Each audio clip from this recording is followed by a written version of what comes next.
Welcome into WLOY, Loyola Radio, streaming online at WLOY.org and Campus TV channel 111.1. Welcome to After the Whistle, Loyola's premier sports talk radio show, airing every Monday from 3 to 4 p.m. and every Friday from 1 to 2 p.m. Welcome into our last show here before Thanksgiving break. I'm your host today, Jeffrey Bazzi, alongside my co-host, Jimmy Cody. Jimmy, how are you doing today before this break that we have coming up? Well, today is a great day for someone like me because the player that I arguably hate the most on the Broncos has finally been cut.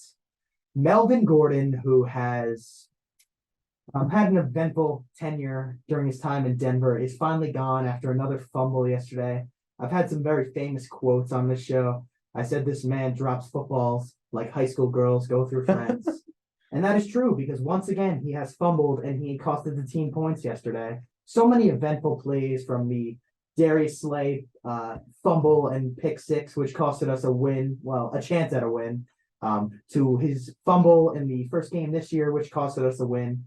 He should have been gone a long time ago, never should have been re-signed. He should have been cut. Guy should be driving Uber. He's just terrible. And he is finally gone. And this is such a happy day for someone like me because Melvin Gordon is garbage. He is garbage at what he does. And he has not improved since the time that he showed up here. We gave him a big contract. We got rid of a fan favorite in Philip Lindsay for Melvin Gordon. And hallelujah, baby, this guy is gone. All we need next is Nathaniel Hackett gone, and we'll be getting somewhere. Today is the healing process. I am actually happy because some good came out of this game. I think All Sports News, they put it best in their post. The guy that runs their account said he fumbled his way out of a job. Yeah, he literally out of a job a long time ago, though. If we could be, it was just overdue. Just so many fumbles, and especially in the red zone too. It's just amazing how many times. And again, yesterday was another point proven right there. Yesterday with a fumble, it's just amazing, honestly, that he was still,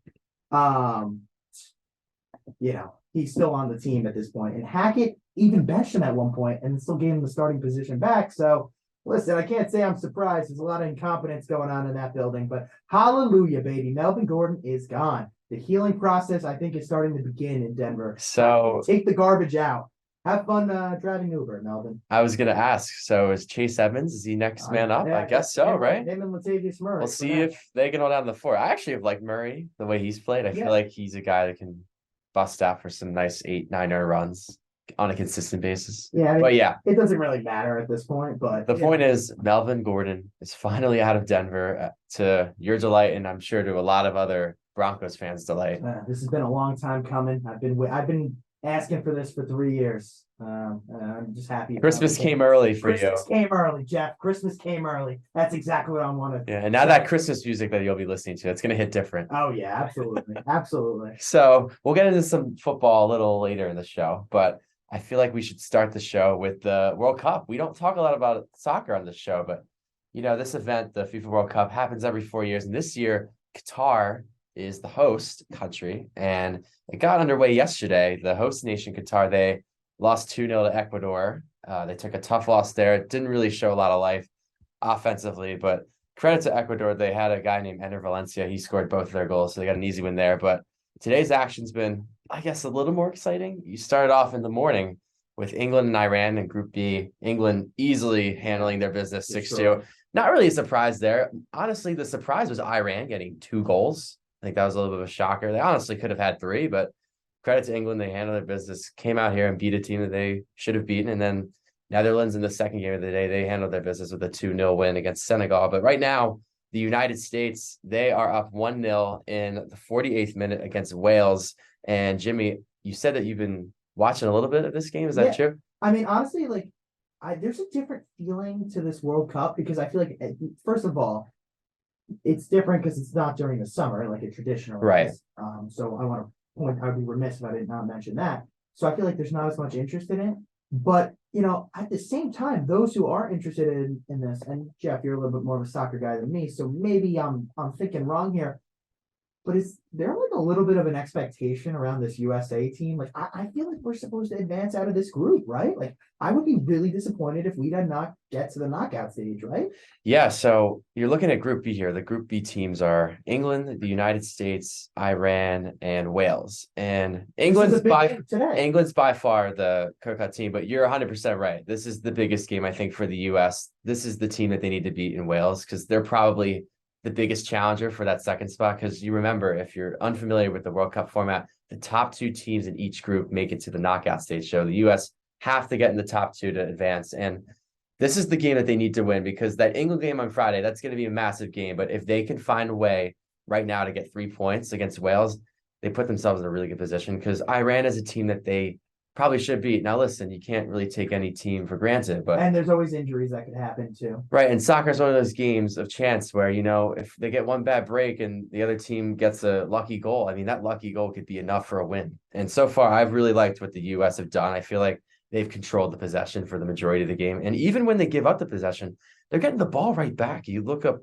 at the stats, I think US had the ball for around 60% of the game. So that's key. They actually had it for 80% in the first 20 minutes or so, which is crazily high. But I like what I see so far, and I think they need to keep it up because I think the key is just move the ball around, be patient. And this team, they're inexperienced, but I feel like they have a lot of potential. Like you said, I think the expectation is to get out of the group stage.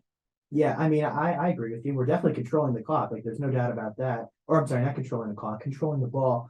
We've had the possession for about 2/3 of it. So, that's pretty good. Yeah, and this is the game they have to get. If they get this game, this is kind of like the swing game, I would think, of the three. This is the swing game that they need to win. But overall, looking ahead of the next few days of the World Cup, obviously it's just group stage play throughout the next week or so. So there's a lot of teams that are probably contenders. You look at France, the defending champions, they're dealing with some injuries there. You got Argentina, you got Denmark, you got Mexico, you got Germany, you got Spain. There's so many teams. Belgium, I mean, there's probably some teams I probably missed. Canada's a decent team. Yeah. There's a lot of teams that can win this thing. But it's different about this group. I feel like the last couple ones that we have been in, obviously we were not in the 2018 one in Russia. But the ones before that, I felt like we always had the toughest groups. Yes. And this is kind of a more favorable one, which we have not gotten. And I mean, I remember the one before that we had, we've had the Portugal, Ghana, Germany in our group. That was brutal. And it's funny because Ghana was by far the worst team of the four in that group. And it gave us a scare. Yes. I mean, we needed a header in the 86th minute from a guy off the bench, John Brooks. I know. So we have, and listen, I feel like this is by far our best chance to advance. And I think people know that. And, they're excited. It's funny, too, because you mentioned how this group could be a little favorable for us. It's still probably the hardest group of all the groups because our world ranking, the US is 16, England's 5, the Wales are 19th, and I'm blanking right now. Iran is 20th. Oh, okay. So I don't know if you're familiar with the term group of death, which is that one group every year in the World Cup or major tournament that it's just loaded. This is the group of death by far. There's some other groups of death. And that's crazy because we've had worse groups. Right. I just feel like, I don't know, there's a different feel around this team because they're just younger. They got a clear-cut star. Christian Pulisic is clearly the star. I mean, he's nicknamed Captain America for a reason. Players too, though, who are playing in Europe right now, who, the future seems a little bit brighter than in years past because let's be honest, the MLS is not the best league when it comes to soccer. We all know that. Yes, it's decent, but it's not the best. No, nowhere close to the best. And that's unfortunately where we get most of our players from. But we need to start obviously developing more talent that is good enough to go over there. And we have had that in years past, but lately we haven't. We've had a lot of kind of like aging stars, I felt like. Yeah. And we've been rebuilding, and obviously didn't work out in 2018, but I think I'm happy for right now where we're at. If we can win this game, I'll feel a lot better. That's for sure. Yeah. So you bring up how this group is inexperienced. They're young, but like you said, they missed the World Cup in 2018. I think the positive is that while all these guys are in their young 20s, mid 20s, they've played together for a little while now. So there definitely is some experience as a group. And I feel like this is their chance to show. I mean, there's not a bigger stage in the World Cup. So I'm hoping that they can get it done. I mean, they look pretty good so far. They're just cruising along in the 52nd minute. I think they need to get a second goal, though. I think a second goal would not ice it all the way, but it could feel like a little icing on the cake because the way they're playing right now, especially defensively, and they're getting a lot of chances. I really like our chances to win. So hopefully they can hold off Wales here in the next 40 minutes or so. So I'll love to see if they can finish the job. Go USA. But Yeah, I agree with that. yeah, so let's get into football, shall we? Let's do it. Let's start with your Eagles because yesterday was not the best game that the Eagles have played this season, right? This is 2 back-to-back performances, really kind of 3 because you didn't really play that great against the Texans, right? I mean, yeah, offensively it was pretty good, but okay, all right. So there's been problems in each game, whether it's stopping the run, whether it's the offense being in sync. The offense did not look good this game, Joe. no, I give all credit to the defense. The only time the offense showed up was when they actually had to. They had to show up on that final drive, and Jalen Hurts found a way to get in. But yeah, pretty quiet day for him through the air. He only threw for 190. And on the ground, he was pretty effective. I mean, 86 on the ground. Good. Rusher, yeah. Yeah. Touchdown. The rest of them, Sanders, Scott, Gainwell, didn't really do much at all. So a little discouraging there. But yeah, I guess credit to Hurts. I mean, he found a way to get it done when he had to. But I definitely did not like how the team played overall. The defense, honestly, was the reason why they were still in this game because Indianapolis really couldn't put the Eagles away. They got off to a lead, and then they were kind of cruising along. They were kind of just trading punts back and forth. I feel like it was kind of a snooze fest in the middle, but definitely got entertaining at the end. But yeah, I don't know. This is the type of game I feel like that the Eagles haven't won this year, and partly is because they haven't really trailed late in the games. So it is a little encouraging to see them pull off an ugly win like this. But yeah, I agree. If this is a game that they're going to win moving forward, they're going to have to play better. Yeah, no, I agree with that too. I mean, the thing that concerned me, I thought, was the sacks. Like, I expected more out of your offensive line. I feel like, this is a highly rated offensive line. People think good things when they think about your offensive line, and you gave up 3 sacks. And you were not able to run the ball effectively with your running backs, and that is because of the trenches, right? We all know that, and I think that's something the Eagles can work to improve because they're so talented there. It's just a matter of doing it. I know Kelsey's been a little banged up, right? He's been going through it all season, but he's still been out there. That's the most important part, is you obviously don't want to lose players to injury. But at the same time, this is a Colts team who isn't the same Colts team from a couple weeks ago. They've been playing a lot better. Yes, we saw it in Vegas, their first game with Jeff Saturday. They go out there and they put up 25, and you're like, uh-oh, the Colts, are they back? Maybe. And then yesterday, they still look good, even in the loss. I feel like they were kind of the team that was in the driver's seat for most of the game, especially early on. I feel like they set the tone in the first quarter. I think the Eagles kind of responded a little bit well in the second quarter and the third quarter. They just didn't really show it on the scoreboard. But yeah, I think the Colts are a team moving forward. They're not in a playoff spot now, but if they get on a little winning streak and they get some luck, I mean, who knows? Yeah, no, I mean, they would definitely need a lot of luck with the way the AFC's looking, but still a lot of ball game to be left to be played. 4-6-1 is tough though to come back from. Especially we got Tennessee there. It's 7-3, I believe. So it's tough for them to win division. And the way the AFC East is all playing makes it a lot more difficult too. Yes, it does. All right, so let's talk about another game that I want to mention here. So Jets Patriots, right? We talked a lot about this game on Monday when we had Bob on, and he alluded to how big a game this was for the Jets. And there's no other way to say this except their offense was just a complete failure. Oh, 100%. That's it. They failed. It was a complete failure on all fronts. I mean, Zach Wilson, I don't know how he can say that after the game, that he didn't feel like they let the defense down. I mean, it reminded me exactly of my own team. Just a complete failure on offense and just letting the defense down. And I mean, 9 for 22 at 77 yards. How is that even remotely close to acceptable? Look at what Mac Jones is doing, who's, by the way, they're both in the same draft class. I don't think that gets talked about enough, is how horrible Zach Wilson is as the second overall pick. And then Mac Jones was in the teens as a pick. Mac Jones is a 23 for 27 with 246. No touchdowns or whatever, but at least he's not turning the ball over and he's not completely inaccurate like Zach Wilson was. I mean, Zach is horrible. They have to think about, I mean, all options are on the table, right? For this guy, he has 4 touchdowns to 5 picks. That's just unacceptable. Unacceptable for a starting quarterback. I mean, what do you have to say? Well, I saw something on Instagram and it was a tweet. I'm not sure if it's true, but the Jets averaged something like 2.7 inches per play in the second half. He's awful. I mean, I think that stat alone kind of tells you how bad they were, not just in the second half, but throughout the game overall. And doesn't help when you can't really run the ball. Do you think this Breece Hall injury is actually like a much bigger deal than what we thought originally? No, I think the Or do you think they just say they suck? The offensive line injuries are what actually is kind of screwing them. The Vera Tucker thing, I think, is bad. That was a big one. That was a big one. That's a big loss.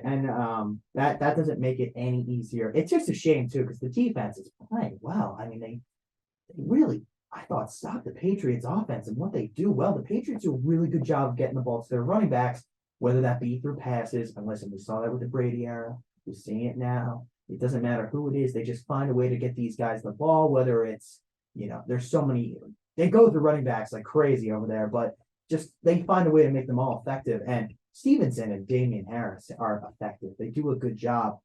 And the Jets did a good job of stopping them. Like, you can't ask for much more if you're a Jets fan. But you know what it is too? And we talked about this the first time they lost. This year was supposed to be different. I mean, 100%. This was all that we heard. This year is different. This year is different. This year is different. It's clearly no different because Marcus Jones on the last play of the game, or the second to last play of the game, ends up taking it to the house on a punt return. Yeah, it felt like a buzzer beater type play. That is honestly, that is a loss that breaks the season. That is a loss that destroys the season. I don't know how they can have any faith in their quarterback. You sound like Frank from TikTok. No, that's the truth though. The Jets, Bob said it. They had a chance to kind of put the Patriots behind them, right? Because the Patriots have a really tough schedule coming up. Because remember, they're playing a second place schedule. The Jets are playing a fourth place schedule. Right. And it's a lot easier when you're playing teams like the Bears than when you're playing teams like the Vikings and whatnot. It's just going forward. The Bills. Yeah, that's right. The Patriots still have 2 games left against the Bills. The Jets, however, have already played one of their games against the Bills, and they've already, they already have a one. They already won one of those games. They also beat Miami the first time. Yeah, with Skylar Thompson, I wouldn't expect that game to be the same on the second time. Right. They can't lose the tiebreaker. That helps them. Yeah, exactly. But I mean, for the Jets, they literally played like probably a perfect game on defense, allowing 3 points. Because also too, Nick Folk was missing kicks for the Patriots. The Patriots are missing opportunities left and right. Yeah, the Patriots could have had, I don't know, somewhere around 20 points in this game. Yeah.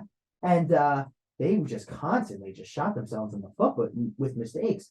But it came down to that last play, and there's really not much else to say. Like, it's a hell of a play by Marcus Jones. I mean, you got to give credit to the guy. Well, but it's just a crushing way to lose. There's so many things that are wrong.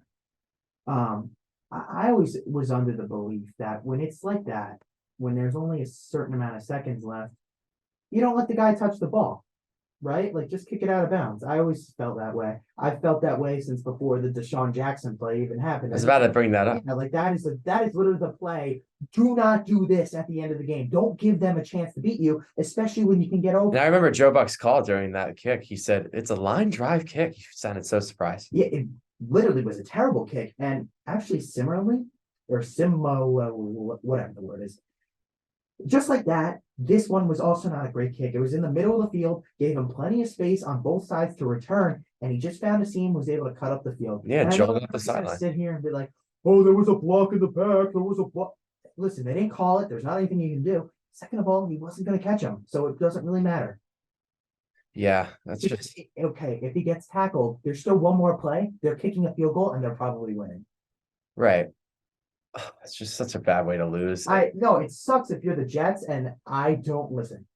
The Jets have to go out and win the next game against the Bears, because then they have the Vikings at 1:00 on the road, and then the Bills at 1:00 on the road. Those are 2 really tough games on the road. They have got to win this next one. If they lose this, I mean, it is not looking good for them. And it's funny too, because the Patriots play the Vikings on Thursday night on Thanksgiving. Watch out, kids. And then they play the Bills on the following Thursday night. So they play the same teams, just in a reverse order. Very interesting. And yeah, it's weird how that worked out. But it's not like we can sit up here and be impressed by the Patriots either, because they only scored 10 points, and the 7 of the 10 were off of a punt return, which won the game with 5 seconds left. No, both these teams are great defenses. Yeah, great defense. It's just the offense. I'll put those defenses up with anybody. They're both. I would too. They're both very talented. I have to say, the Jets, I will give them credit because they their identity is running the ball and defense. And they drafted a quarterback who, there's no other way to say this, he looks horrible. I mean, all options have to be on the table. Realistically, I wish we had him here, him back. But I mean, and Aiden too, because they obviously are huge Jet fans, or Bob. But I mean, they would all have to say the same thing. I'm going to say it right now. You have to think about another option at quarterback. I don't know. Beyond this season. Not well. I mean, beyond the season, yes, 100%. But at the same time, you might have to think about one now. I mean, You think so?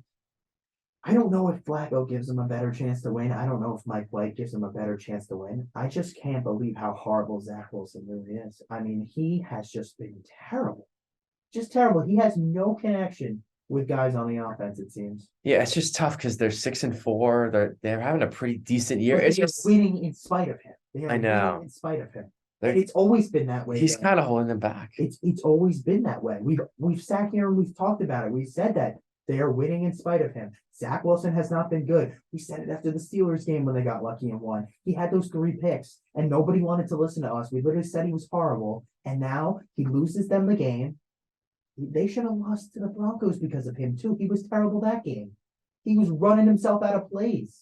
I mean, they get lucky because they're going up against a backup quarterback and a team that stinks, but they weren't any good that game. In the Bills game, they get lucky that the Bills offense just kind of has this fall apart against them. Against the Patriots, he's horrible too. I mean, you know, especially too in the Bills game, I think that kind of overshadowed their problems. Just because they beat the Bills, they just completely forgot about the rest of their problems. But getting swept by the Pats has to hurt. Yeah, it hurts in the long run with playoff implications. I mean, they're still No, they're still in it. 2-2 in the division, which Oh. isn't bad in that division, but Oh my God, it just gets so much tougher. It just gets so much tougher for them because you got the teams like the Chargers who are 5-5. You have teams like the Bengals who are now also the same record as the Jets. having the head-to-head too for the Bengals, that Yeah. helps the And Bengals. then, so the Bengals and Ravens, one of them is more than Yeah, likely the gonna- Patriots gonna get it. You too. have to worry about the Dolphins, you have to worry about the Bills and the Patriots. 3 teams in your own division. That's 4 teams right there, or 5 teams right there that you're worried about, right? Yeah, So those are the teams you're going to be going up they have a against lot for of those teams they got to spots. jump. Yeah, There's it's a lot. There's still a lot left to play. And listen, for the Jets, those last 2 games are very tough. Like at Seahawks is a difficult game. And the Seahawks are going to be in a playoff battle too. At Dolphins to end the season, that's going to be the difficult game because the Dolphins are obviously, there's no other way to say it. They are like an absolute wagon on offense. Yeah, you can't stop. That is You going can to only hope to contain them. listen, that might be a game that the Jets need to win, but I would not be surprised if they're not able to get that game because the Dolphins are still going to be playing for playoffs too. You know what I mean? Yeah, And listen, the next game against the Bills, you don't think the Bills are going to be looking for revenge against the Jets? oh, 100%. Listen, in all honesty, the 3 games that they can win are against the Bears. They need to win that. They need to beat the Lions and they need to beat the Jaguars. Lucky for them, all 3 of those games are home. But all their difficult games come on the road. The at Vikings, the at Bills, the at Seahawks, and at Dolphins. Those are going to be very difficult games. Like, could they win 1 or 2 of them? Sure. They have to. They're going to have to find a way to steal. Listen, I think the Jets could beat the Seahawks. I just think that it's a tough game because playing at Seattle is just very tough. Right. As we know. Yeah, we'll see. I mean, the way Minnesota played yesterday, probably like, Yeah, oh, but is that because they were the prime time, like a decent time slot? Like it's like every time they're in a decent time slot, it's just it hits the fan, right. If Or if the Cowboys are just But if you play them at, unbelievable. oh well, yeah, we'll have to talk about that too. But at 1 o'clock, hey, it might be 1 p.m. Kirk. You don't want to play against 1 p.m. Kirk. You want to play against 8:25 Yeah. Kirk, which we're all going to have the pleasure of seeing on Thanksgiving. Yeah, we're gonna be stuffed. Yeah, watching that. And so I mean, just for the Jets, I just think the theme of that loss is, quarterback was really bad. I'm sorry, young quarterback who you took with a high pick did not play well and basically costed the rest of your team a win. Yeah, I mean, there's no other way to put it. He's just got to be better. Yeah. You can't have 77 passing yards. I mean, And Garrett Wilson said himself, he said, this is just sorry. Yeah. The whole offense, too. No, the whole offense. It's not just one guy. No, but the blame goes on him because he has been so bad. He's the quarterback, number 2 pick. He's been terrible. There's no Yeah. other way to put it. Yep. All right. So from one struggling New York quarterback to another. Daniel Jones had 2 turnovers. He was back to his usual self yesterday. Great to see. We just love to see that on this show. But Daniel Jones just not great. He threw for a lot of yards, but the 2 picks were just a disaster. And also, it gets worse for the Giants because their leading receiver got hurt. Yes. And they also Wan'Dale Robinson. Yeah, Wan'Dale Robinson gets hurt. He was the leading receiver yesterday, 9 catches, 100 yards. That's terrible that he gets hurt. But also the other story here is this is a couple games in a row where they've struggled to run the ball effectively because they gave Barkley a lot of carries versus the Texans, but he wasn't as effective. But he was just able to get touchdowns. But against Seattle, he was not. They weren't able to run the ball effectively either. And this is a thing that I said about the Giants a couple weeks ago. And I said it to Spallone, and he didn't want to listen. And I wish he was here now to say this. When they cannot run the ball, their offense is totally screwed. 100%. I think the key for them is they need to establish that early because the thing that they've done well this year is they've run the ball pretty well and they haven't really forced Daniel Jones to make a lot of throws. And they haven't really put the ball in his hands too much because you look at how many attempts he's had per game, it's been in the 20s. And sometimes it's been even in the teens, and they've been winning these close games. But yesterday they got down, and they really were down most of the way, and they were trying to fight back. But credit to Detroit. They did it to the Giants. They ran the ball pretty well, and they really found a way to get in the end zone. They used their dynamic duo of Jamal Williams and DeAndre Swift. And Jamal Williams is quietly having an amazing season. Do you see how many touchdowns he has? He leads the NFL in touchdowns. Yeah, I don't know the number, but he's leading the league in He touchdowns. has 11. 11 touchdowns. 11. And he was supposed to be a backup. Yeah, well, he kind of still is. Yeah, he kind of is. Him and DeAndre Swift are kind of like that 1-1A. You know what it is? Jamal Williams was a very underrated kind of move because he was there last year. But he just didn't really, obviously the Lions weren't a great team, but their offense has improved so much. And I think it's worth kind of noting this, but you know who's playing spectacular for them on offense? And you haven't heard this guy's name since draft night, basically. Penei Sewell. Remember the whole controversy around the Bengals was like, you chose Jamar Chase over Penei Sewell? Well, listen, Jamar Chase is obviously hurt right now, and he had a great season last year, and he's an amazing receiver. The Lions needed a lineman too, so, there's not really anything to say. But, I think that's something that I still always thought, like, you got to be able to protect your guys. I mean, yesterday, with T. Higgins, they were doing just as effective a job, I thought. With their receivers. Yeah, they didn't really miss too much of a beat. They didn't miss them too much. They were able to put up plenty of points. But hey, could you imagine if they had some offensive linemen for their star quarterback? Now, especially one who's playing very well. Penei Sewell. I just wanted to give a quick shout out to that because nobody remembers that from draft night. But I actually was one of the people who said there is no way Jamar Chase is getting drafted by the Bengals. They need an offensive lineman. And sure enough, they actually drafted him. Yeah, O-linemen do not get enough love. No, do not at all. He's playing really good. And it leads me into my next point. How about this Lions offense? I mean, they put up points effectively. Everybody wants to hate on Jared Goff, but, at the same time, the kid is just doing what he needs to do. Like, they didn't ask him to do a whole bunch yesterday because the weather was bad, but he made the throws he needed to make. There was not a single sack yesterday. And listen, he spreads the ball to a lot of different guys. I mean, he got the ball to Swift in the passing game a little bit. He got the ball to, obviously, Amon-Ra St. Brown, who has just been a complete breakout for the Lions. Listen, I said this at the beginning of the season. I thought the Lions had a chance at the wild card, and everybody thought I was crazy. And until recently, they looked awful when they were 1-6. But now at 4-6, I mean, how could you say they don't have a chance anymore? Yeah, they're right in the thick of it. Remember, they beat Washington, too. They have the head-to-head over them.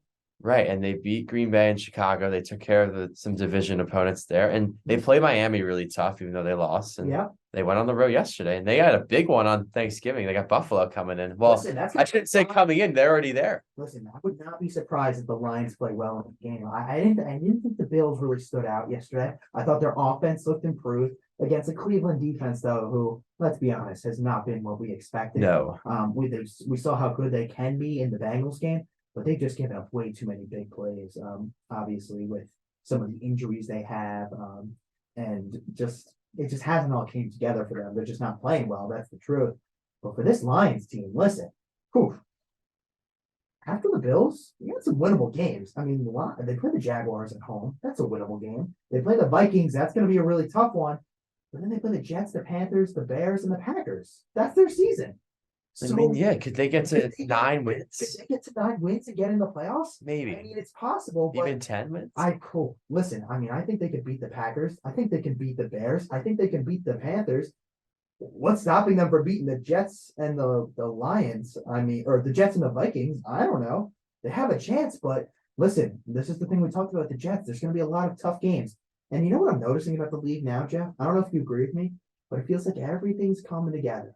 Everyone's kind of starting to bunch up a little bit, and the games are getting more competitive. And you're like, wow, this team actually, if they win this game, they're kind of right back in the playoffs. Like, am I wrong to say that like the Lions could hypothetically make a run? No, because my roommate actually brought it up early in the season, and I took him seriously, but I didn't take it too seriously because it was during week 3. I'm like, okay, week 3. He said that there wasn't really a bad team in the NFL this season throughout the first 3 weeks or 4 weeks. He was No, the Texans are definitely the worst team. right. He didn't say there was a standout team, and I think that is untrue right now. I think the Texans are by far the worst team, and there's some bad teams up there, but a lot of those bad teams have 3 to 4 wins. They're a little bit better than Texans, but I definitely agree that the league is definitely bunching up a little bit. I feel like these games are just so competitive now, and you see a team in the schedule like the Texans, even the Bears.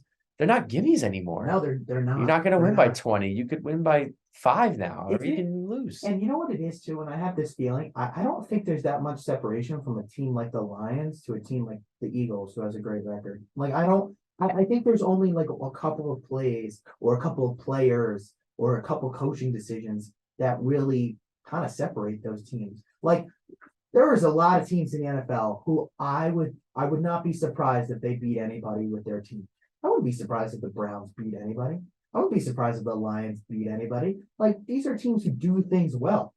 Even teams like the Raiders, right? Like we saw yesterday, like Devontae Adams is a great receiver. He can do good things. We saw with the Colts yesterday. When they're running the ball kind of effectively, they're not a bad team and they step up on defense. Like the league is not that there's not this huge gap that everybody likes to think. Yeah, I think the difference is a lot of these middle of the road teams like the Lions and whatnot, they can make a ton of good plays throughout the game. It's just these other good teams who are better and have better records. They do the same things. They just do it throughout the majority of the game and not for half of the game. You know what I mean? Yeah. I think the key for the Lions, though, going forward, we've been talking about them. Their defense, I think, is the key because the offense, listen, we know they can put up points and stuff, but yesterday, giving up 18 is not that bad. If they can do that more often, and listen, coming up, they got Buffalo. So the key there is they need to keep pace with Buffalo, obviously, I think this is offensively. a good time to play Buffalo, personally. Yeah. I think this is one of the better times. So ironic, too, how Buffalo played actually in Detroit Stadium yesterday. They Yeah. played at Ford Field due to the game being moved because of a snowstorm. By the way, did you see those pictures Oh yeah, or it was videos insane. of the snowstorm? Insane. Ooh. Almost like 6 feet of snow. Insane. Yeah, I can clearly see why they moved the game. From Orchard Park, yeah. But that's a big win for the Lions. Yeah, And now then we got to. going forward for the Giants, they also play on Thanksgiving and they play against the Cowboys. Huge game. Yeah, Huge game. and we already brought up Patriots and Vikings, Yeah, but so let's actually go in here a little bit about the Cowboys while we still have and the Vikings. Yeah, and the Vikings, because they played each other and it was a huge game. But I mean, there's not much else to say except the Vikings were I'm sorry, effing disaster.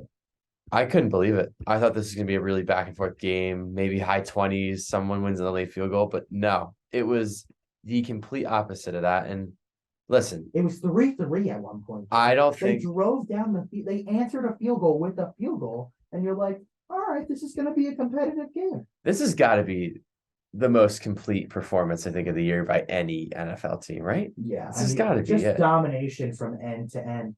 I mean, this was Dak Prescott's best game too. I mean, Dakota Prescott showed up to play. Dakota Prescott. Dakota Prescott showed up to play, and finally, they've started giving the ball to Tony Pollard in the pass game too. When are they going to realize how good this kid is? He has been great.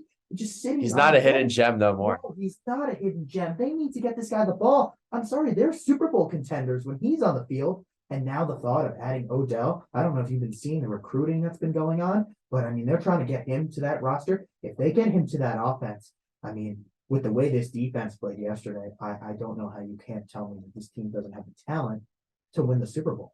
Oh, they can definitely win the whole thing. They would be a serious threat in the NFC. I would put them right up there with the Eagles and the 49ers. Yeah. I think the thing with them is if they don't beat themselves up, I think they can play with anyone. I think a lot of it for them is mental.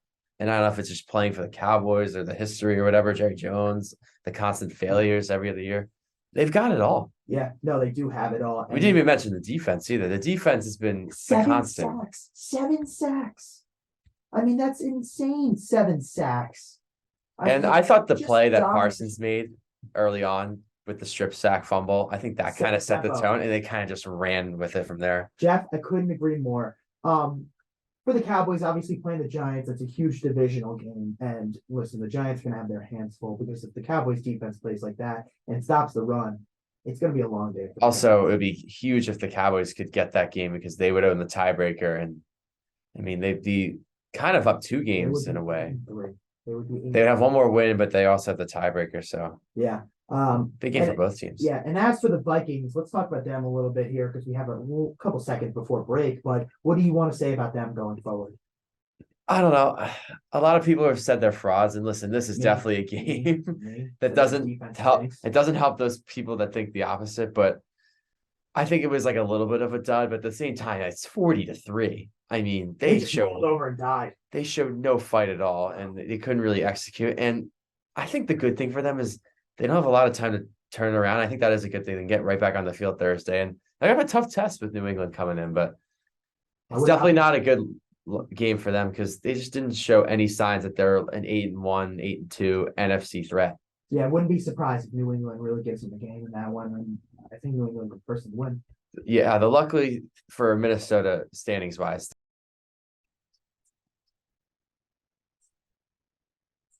Welcome back to WLOY, Loyola Radio, streaming online at WLOY.org and Campus TV channel 111.1. This is After the Whistle with Jimmy Cody and Jeffrey Bazzi. We're talking some NFL and some soccer for break. We're going to pick up with the NFL slate here, and we're going to talk about a team that plays right here in Baltimore, the Ravens. And Jimmy, they had an ugly game yesterday, but they found a way to win. Yeah, it was a very ugly game. I thought their defense actually played really well. They did a good job. It's not the best offense as we know. They did a good job of stopping the run against a team who runs the ball really well. So that's a positive. You can't ask for much more than that. As for the Panthers themselves, I mean, it's just kind of the same yesterday. Not great on offense, but I mean that Roquan Smith addition yesterday again highlighted how great he is for this defense. And I don't think there's anything else to say besides that on the defensive side of the ball. Yeah, I think he was a huge addition for them. And I think they just shored up an area that they already were not that bad at. They just made it a bigger strength. But yeah, well, he's so multidimensional. I mean, I don't know how other teams were not trying to get this guy. I mean, can I be honest with you? They only gave up did they give up a second for him? I'm pretty sure they gave up a second. I would have to say right now, I mean, he's played like he's worth it first. Yes, I think so too. But I think the concern here was Lamar Jackson. I mean, did not look like himself. The run game was, okay. No, the offense was not great. The offense was never really in sync. But you know what the problem was, Jeff? They got away from running the ball, which they seem to do so well, even in the beginning of the game. It's kind of what their whole team identity and philosophy is built around. I just don't understand why they would try and get away from running the ball. I mean, I know they did it 30 times for 115, but it wasn't as great as they had hoped. Actually, the guy who was kind of the least effective running the ball was Lamar. But that's partially because he had 3 sacks, and he also had an interception too. And those are some bad plays. Yeah, the plus side was he was able to develop a chemistry with Demarcus Robinson. Yeah. I mean, Jesus, 128. Yeah, 9 receptions for 128. Still no passing touchdowns, which kind of stinks. But I mean, really, besides him and Andrews, just completely just nothing from everybody else. You know what I don't understand? Why do they stop trying? I mean, I know that this Panthers defense is better, so this isn't more so a question, but it's just, the lack of Devin Duvernay. I thought he was going to have a bigger part in this offense, kind of especially the way he had been playing at the beginning and that middle part of the season. Now, as we got to the end, he just has not been effective. And he only had 1 catch for 3 yards there. Yeah, he was really good to start the year, and then he was injured, I believe, but he hasn't really been the same since. I Mhm. feel like they should give him more looks. He can be pretty good when he has the ball, Again, especially out in I space. agree. He's a much better player than he gets credit for. It also helped too that they got 2 picks off of Baker Mayfield, so they were able to affect him. Again, great job by the Ravens defense. They really this might have even old Ravens win. A Ray Lewis, Ed Reed kind of days win, Yeah, they got to grind it out and then they get it done with defense. Definitely a different identity, but I think that's something that's positive. You like that from if you're the Ravens fan. You like to see some defense. right. Do you think they're still on that second tier? Because you kind of put the Bills and the Chiefs Cool. on their own tier. I no Do you right. think they're that No, far I'm off? sorry. I can't put the Bills on that tier. I No. can't. No, I think the Chiefs are just so head and shoulders, honestly, above them right now. Just the way that they look.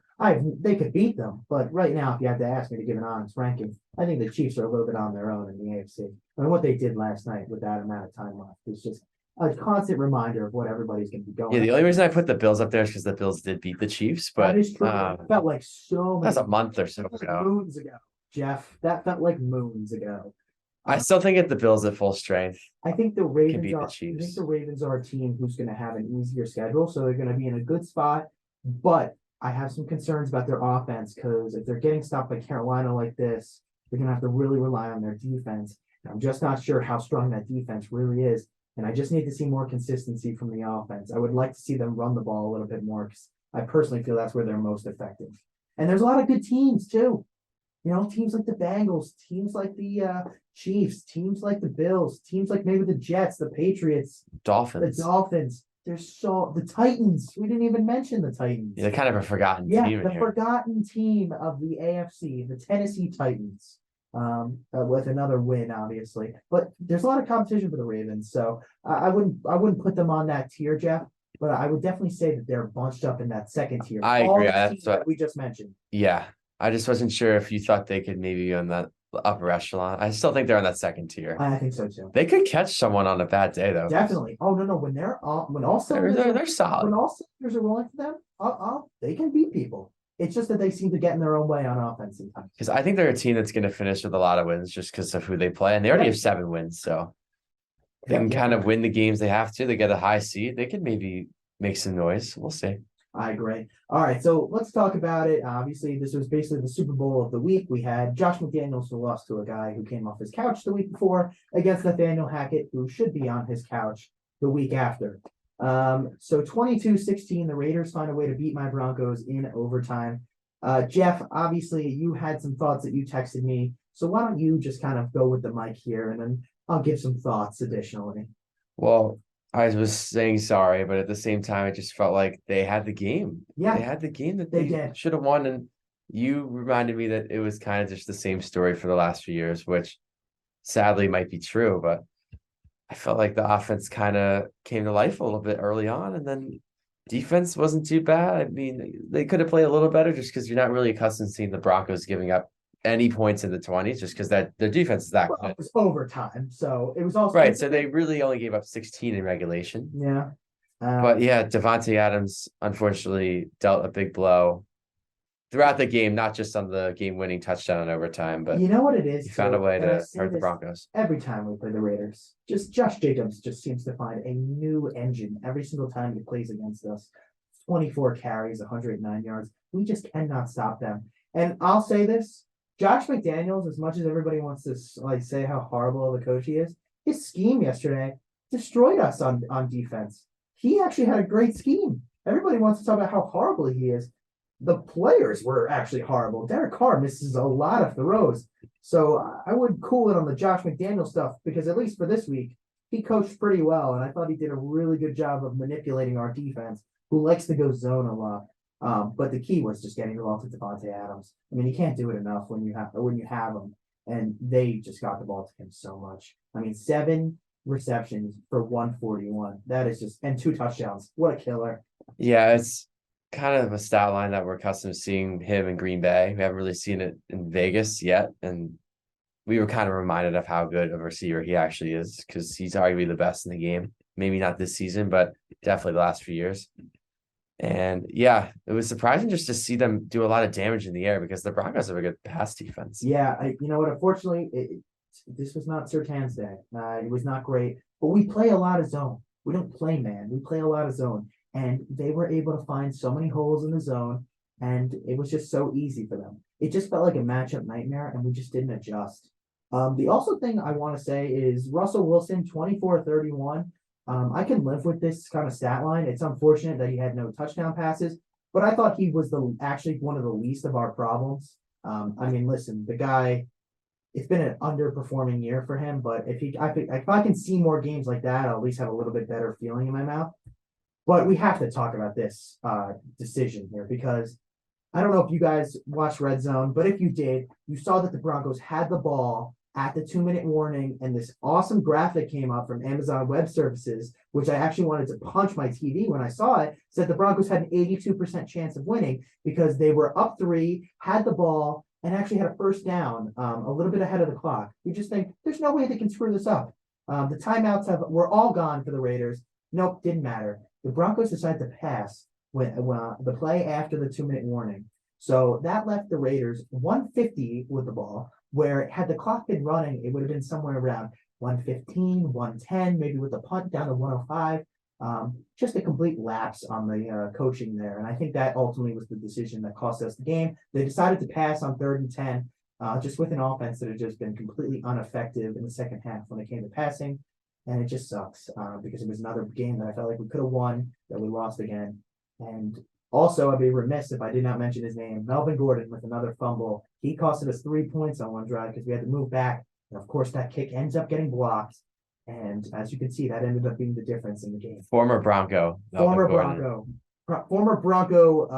I'm sure you like it. It's got a nice ring to it. Yeah, former Bronco Melvin Gordon. That definitely makes me happy to say for sure because he has contributed to so many losses during our time here. And I just cannot. It's getting the Fangio Elway vibes out of the building, and that makes me happy. I guess just to close my thoughts on it, if you have a chance to trim the clock by 45 seconds to a minute, you got to do it. Especially with the defense that we have. And I'm not sure if Vegas had any timeouts. They had no timeouts. They used them all. We were stopping the run. So we were running the ball. You trim the clock down to 110, 105, like you said. You give them the ball at the 20 or whatever, somewhere in their own territory, assumingly. You force them to make some throws over the middle. They got to go up, clock it. I mean, you want them to rush, and chances are you're probably going to stop. Yep. And then combine the coaching error with the defense not being on its A game, and this is what you get. And just a disaster. I think it's pretty clear that Nathaniel Hackett is the worst coach in the NFL right now, and he's probably going to be fired after this season. Yeah. I mean, it's just a rough year. It's a season from hell. It's a season from hell. They were the 4th best odds in the AFC to make a Super Bowl run. As we can see, there is just no. Those days are long, long, long gone. All right, let's talk about some positive teams though, because the Bengals and Steelers played yesterday, and the Bengals are a pretty good team. They are 6-4 despite the loss of Jamar Chase. Jeffrey, why don't you tell me your thoughts on this game? I watched the majority of it, and it was very entertaining considering the Steelers have not been. They have not been a good team this year. But you know what? The last couple games, Kenny Pickett is starting to look more of like a formidable quarterback in the sense that I don't think he's really showing it on the stat sheet. Well, yesterday he did show that he can throw it around a little bit for 265 and a touchdown, but I feel like he's kind of limiting his mistakes, which has definitely been a problem early on. He's been so much. He's taking more of command of the game. He's kind of letting the game come to him. But on the Bengals side, I think Burrow's getting some confidence. I think he's gaining some steam. I feel like he's kind of getting back to his old self of last year. We kind of get hot at the end of the season, kind of rode that momentum all the way to the Super Bowl run. But I think he still had 2 picks, though. He did.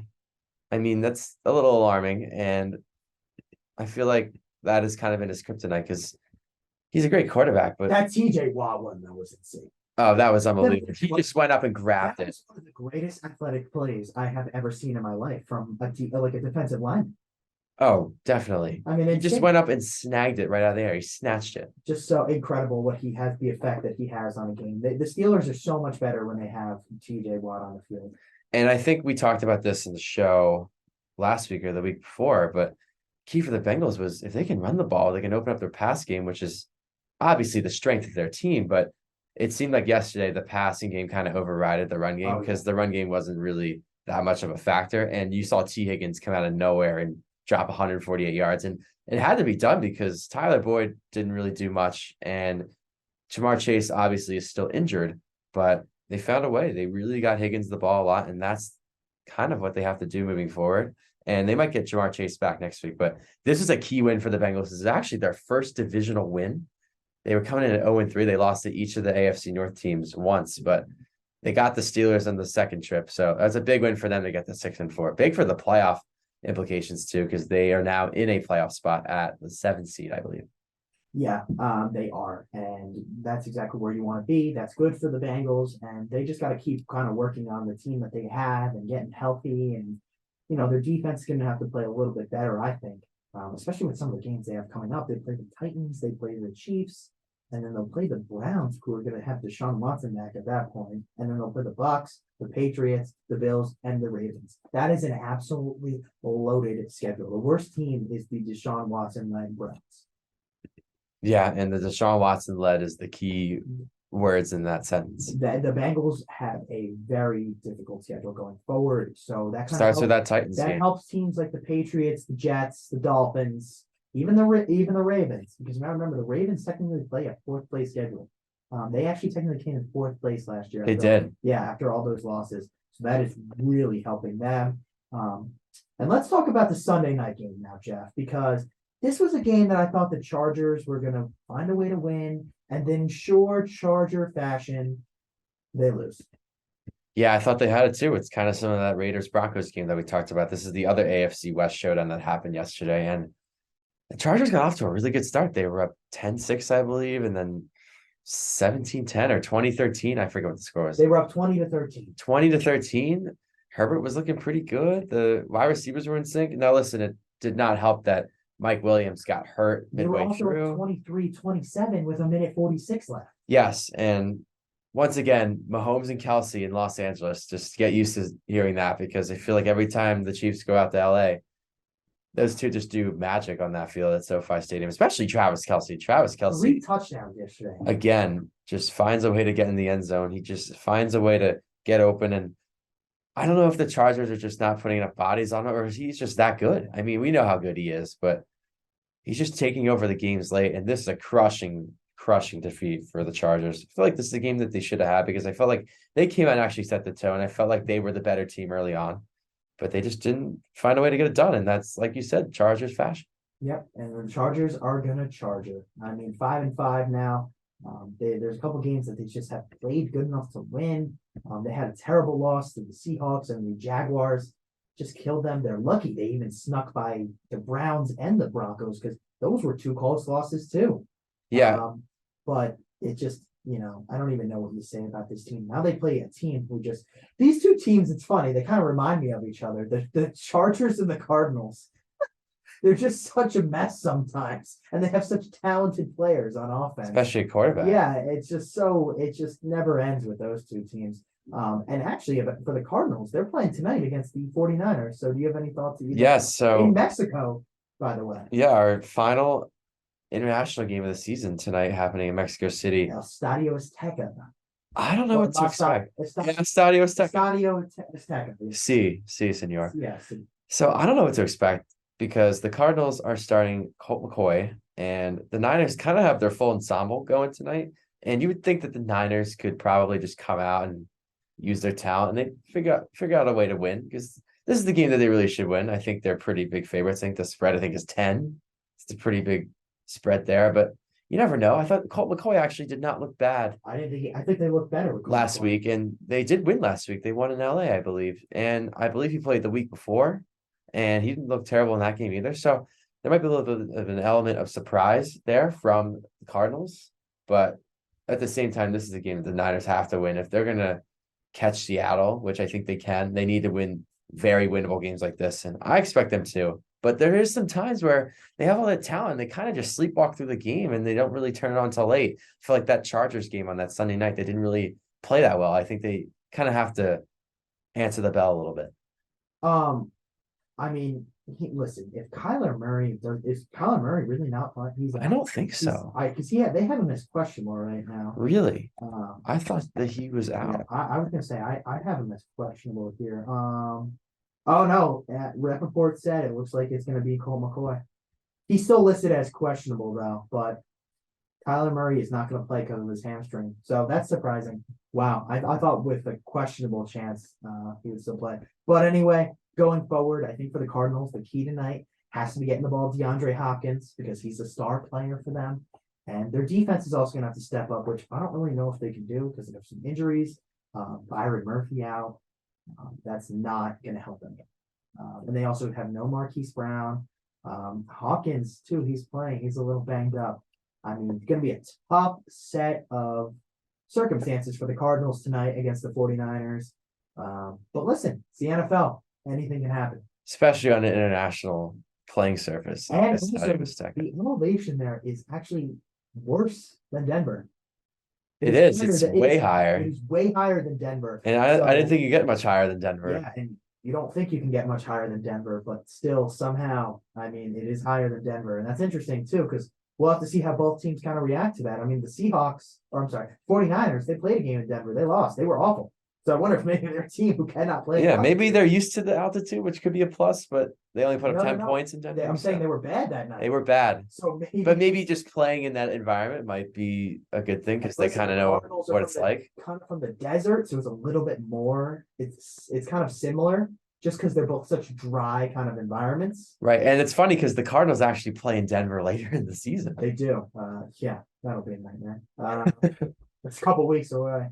Both coaches might be getting fired after that game. Oh boy, yeah. But yeah. Anything else you want to add on the sports calendar? No, shout out Loyola men's team. Yes, they got a big game tonight down at Death Valley at Clemson. So definitely have to tune in for that. Unfortunately for the US, they did settle to a 1-1 draw against Wales. Wales got a late goal in the 80-something minute by who else? Gareth Bale. He just finds a way. Always finds a way, yes. Listen, he doesn't get the ball a lot, I feel like, in the game, but when he gets the ball near the goal, I feel like 9 times out of 10, he just finds a way to get the ball in the back of that. You saw it in the MLS Cup with LAFC, but you saw it again here on the biggest stage, the World Cup. So the US settled for a draw. They got a big one on Black Friday against England. So good luck to the US men's national team for that. But thank you, as always, for listening. We'll be off on Friday due to Thanksgiving break, and we'll be back next Monday recapping some Week 12 NFL and some World Cup updates. So we'll see you then. Have a great Thanksgiving, and we will see you next week.